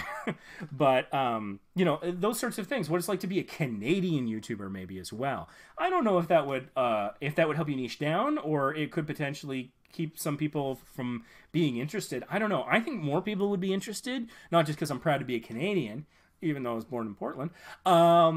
I think that it's partly that we hear about PewDiePie. We hear about a lot of the Americans. I mean, we got Superwoman and a couple Canadians, but I'm thinking like even just an American, Australian, or somebody, they'd be like, oh, yeah, how is that different for a Canadian? Geez, a Canadian, I hadn't thought about that. Yeah, I guess they do have YouTubers.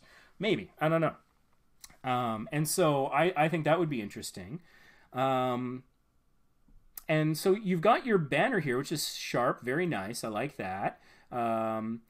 It's interesting that the style used for, I'm guessing yourself and your wife, but the children is very different. So I imagine that's intentional. I'm not sure what the intent behind that necessarily is, but if they were all done in the same style, I think it would have a better cohesion to that part of the image. Look a little bit more professional, a little bit more intentional. And I mean, yeah, you're clearly aware of the potential cropping issue, I imagine. But on desktop, you know, it feels a little light. You could always put some things there that might not be visible at all on other devices, although it might clutter things up. I'm not sure. I'm kind of torn on that one. I'm not sure which would be the better way to go. But it looks pretty good. It's just, yeah, the consistency of image. You know, it's it reminds me a little bit of this thing that my friend pointed out. As somebody in British Columbia would probably like this, is there's A&W, and they've got the Burger family, right? And the teen, the cartoon animated character, the teen, looks nothing like Mama, Papa, Grandpa, or, you know, Baby Burger and all that other stuff. And so the running joke is like, oh, well, I guess they were adopted or something like that. And so, I mean, it's kind of funny and stuff like that, but it also keeps us from talking about the burgers. So I don't know if that's the intent behind it. I think it was added to the Burger family much later. Maybe because he's young and hip, he's supposed to look different. I don't know. And so I'm not making any assumptions about your family. Don't take that the wrong way. But it just reminded me of that, the different styles. So, I mean, they've all got the white outline, but the animation style inside of it's very different, because like you and presumably your wife have sort of the thick line art. There's almost no line art in The Girl in the Dress, and then the baby has thin line art.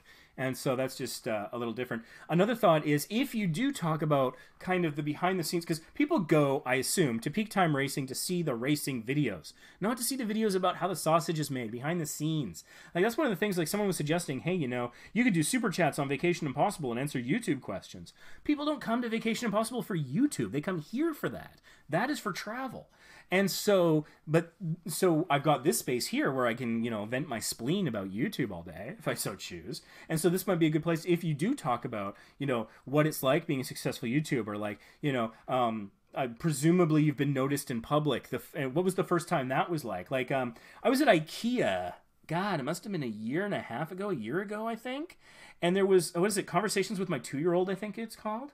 Anyways, we ran into them. And the person I was with was like, oh my God. And I was like, what? And they're like, it's a famous YouTuber. And I'm like, you don't say. How can I use this? No, I'm kidding. I was just like, wow, that's crazy. And I think she went over and said hi or something, and they were all very gracious and nice about the whole thing. It was only 2 seconds. It was like, hi, we're big fans. Don't want to interrupt your day. Just want to say thank you. And they were like, wow, that was so nice of you. And they went on their way. That was the whole interaction.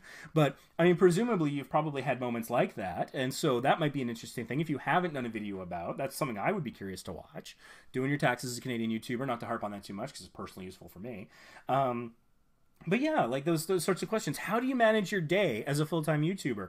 What kind of discipline do you impose on yourself? And what are the challenges around that? I think that's a very interesting topic. And frankly, I think other people in the Small YouTubers Boost community would find that very interesting. You know, I think this weekend we're going to hit 80,000 people in the Small YouTubers Boost Facebook group. And so if you were to make a video about that and share it there, it would probably gain some really good traction there. So those are some thoughts on that. Chanalytics. I doubt I'll be able to add much value to this, but we'll see.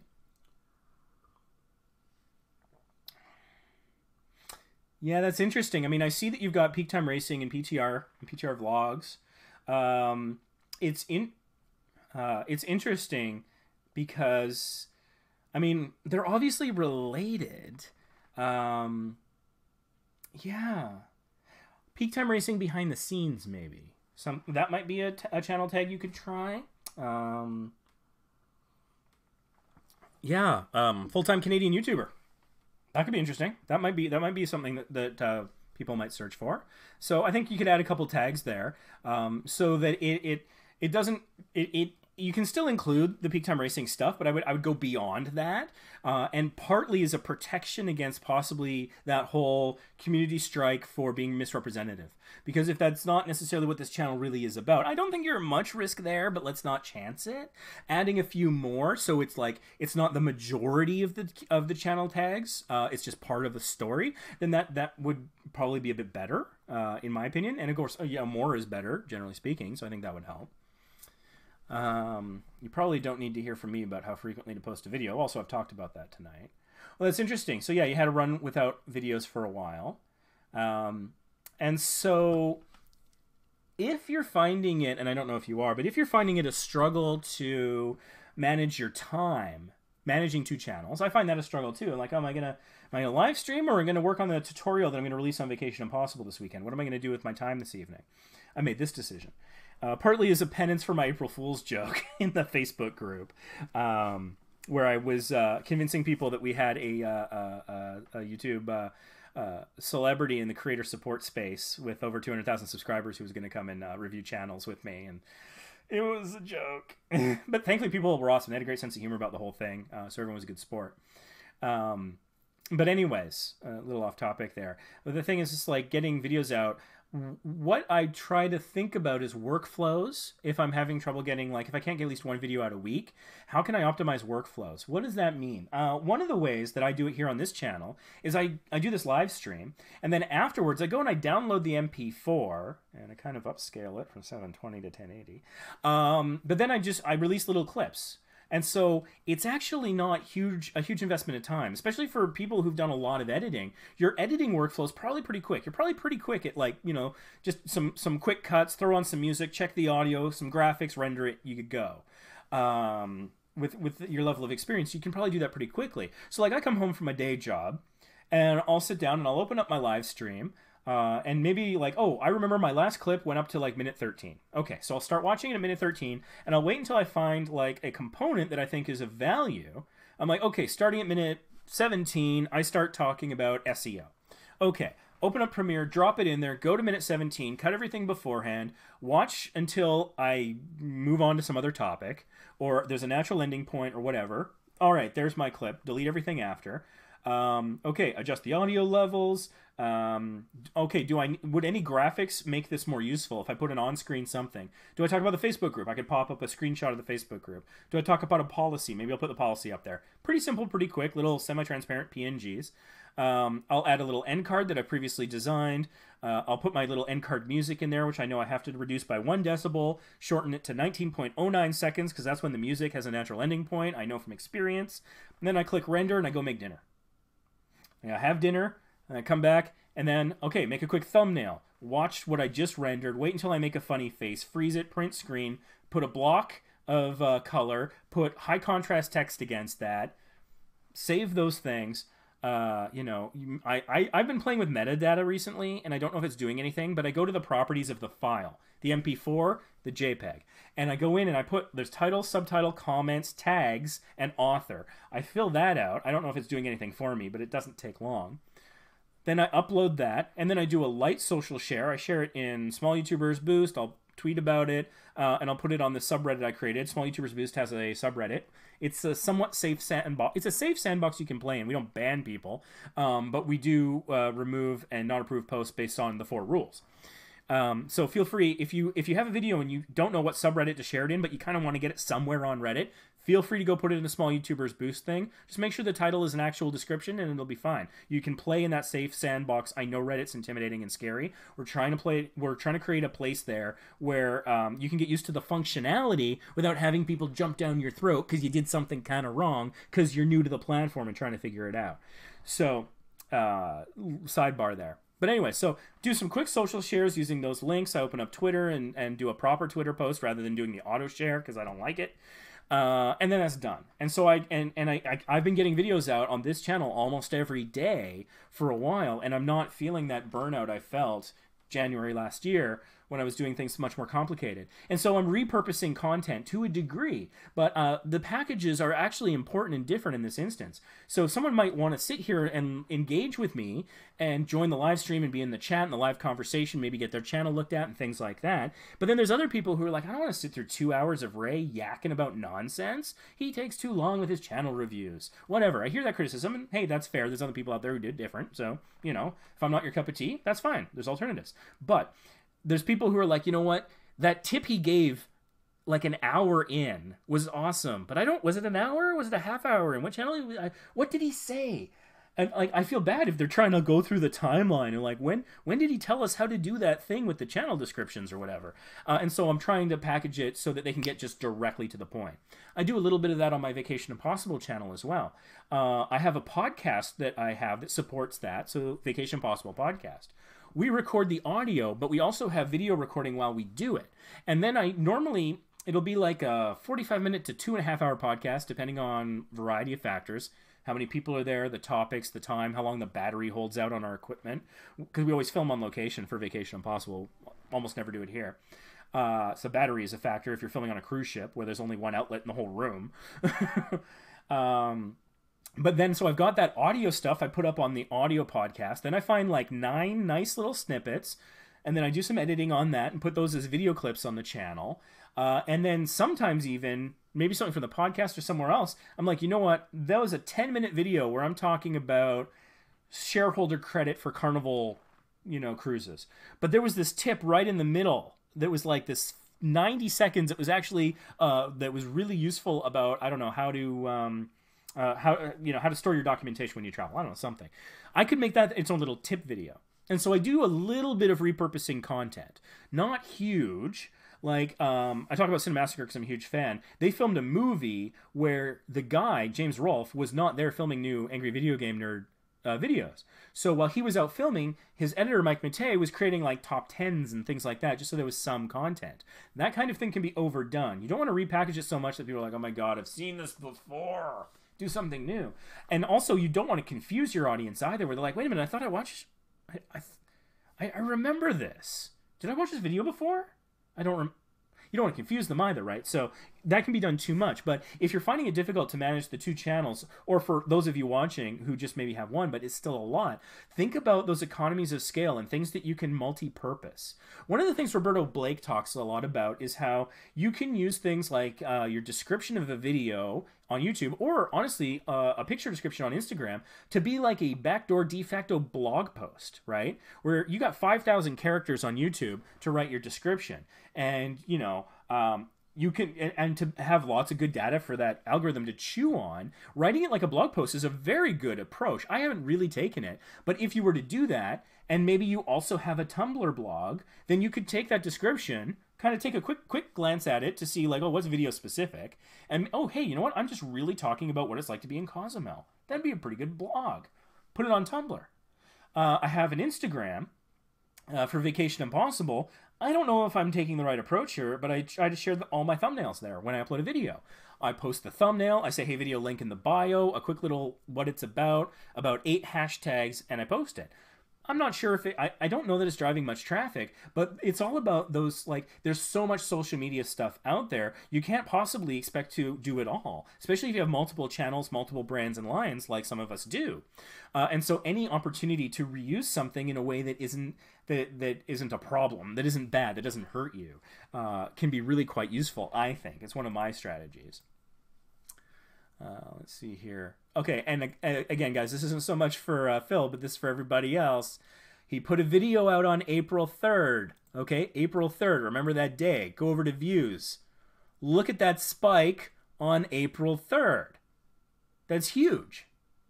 And I bet you that video wasn't the only source of all those views. The other videos probably got a little bump from that. So I'm just using you to continue to make that point to people. So anyways, I don't know. Hopefully that was somewhat useful for you. I was thinking of changing my username from Peak Time Vlogs to PTR Vlogs to align with my gaming channel brand. What do you think? Yeah, that's an interesting question.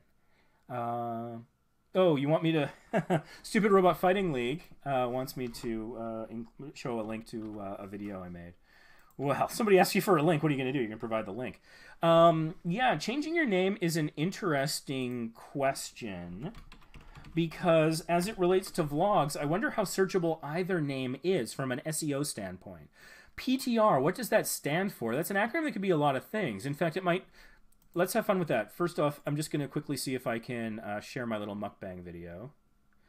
Copy link location. See if I can post this in chat and not get in trouble. Anybody wants to... Oh, right. There was some reason it wasn't letting me paste. It's bizarre. Anyways, go to Vacation Impossible, search the word mukbang. You can watch me review a white spot restaurant for a little bit, and then watch me eat a burger and a Caesar salad for another 10 minutes, where I have little jokes, Easter eggs put into the latter half of it, where, among other things, I actually make fun of the whole mukbang genre. So, anyways, there you go. Quick commercial for my own content, as requested. Okay, I got to wrap this up. It's getting late. But yeah, so like here's a thought. Let's go to Wikipedia. Going to go to Wikipedia, and I'm actually going to search PTR. What does that acronym get associated? A rifle? Okay. Something about a DNS record. PetroChina. Pool test reactor. A Canadian nuclear reactor. There's some humor in there that I can't make work right now because I'm tired, but there's something in there that's funny. Pop stars The Rivals. Interesting. So, I mean, going to an acronym, it's good to be aware of what some of the potential definitions of the acronym can be. In terms of like an SEO standpoint, because yeah, what are people searching for that finds the channel? Yeah, that's a tough one. I'm really not sure. And there's also a risk of changing things too much. As much as possible, when a new YouTuber is asking me what should be a good name, what should I name for my channel be, anything that includes a potential keyword that's relevant to the stuff you talk about is a good idea. So, like, I mean, I would honestly think about going in another direction. This would require some research I don't have time to do right now. But I really think the idea about being full-time Canadian YouTubers, and maybe it's just because I would watch that, but I think that might have some appeal. I would maybe do some searches, play around with TubeBuddy Keyword Search Explorer, do some incognito searching on YouTube for things like, you know, Canadian full-time YouTuber and stuff like that, behind-the-scenes YouTuber, Canadian, I don't know, maybe, and see if something comes out of that where the name could contain a searchable term. I don't know.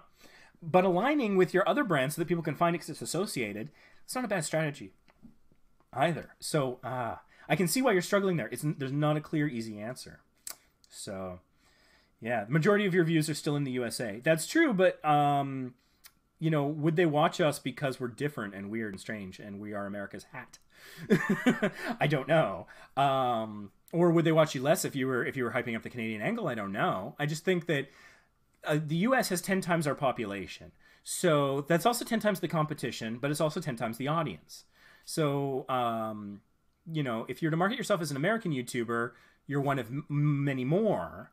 But what are people searching for? Maybe even looking at Google Trends might be something to try. I don't know. It's a tough decision. I would take time. I wouldn't jump on it and make too much of a... Canada's overseas. Yeah. Living in igloos with, man, I could go on and on. I won't. Unfortunately, I need to cut it there. Thanks, everybody, for joining. And I do officially apologize for anyone who's upset with my April Fool's joke. My penance is hopefully complete. I didn't, you know, do a mukbang, but I did have some Crystal Pepsi, so...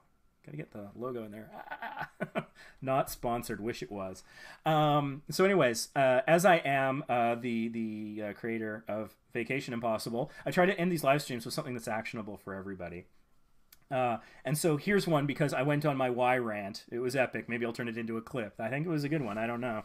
Hopefully I didn't bore people or sound too preachy. But anyways, your mission, if you choose to accept it, is to go look at your description for your channel and look for the word believe. And if it's not there, what sentence could you put in there that would use the word believe? I believe something. We believe something. Think about it. Write it in a notepad. You don't have to make the change. Just try crafting a little something and see how you feel about it. Save it. Ignore it for a month. Go back and read it later. Think about it. Oh, yeah, no, maybe that was good. Maybe that was accurate. I don't know. So that's your mission if you choose to accept it. Go look at your About page. Control F, word believe. If it's not there, try to come up with a sentence, even if you don't use it, that uses the word believe about your YouTube channel. See where it takes you. Could be an interesting mind exercise. Thank you so much for tuning in. This is the beginning of, even though it's Wednesday, the month of Fridays. I'm going to be going live like this every single Friday this month in April. So definitely subscribe with notifications on. As you watch today, I do a deep dive on the channels that I get to review and the questions I get to answer, but you got to get in chat nice and early to make sure you get your thing looked at. So have those notifications on so you can join us early so I can look at whatever it is you've got in mind. And yeah, so we're going live at least 4 more times this month, every single Friday. Times may vary, so have notifications turned on. Thank you so much for watching. This has been a blast. I love doing this. I love having you guys here. Thank you so much. This live stream will self-destruct in 5 seconds.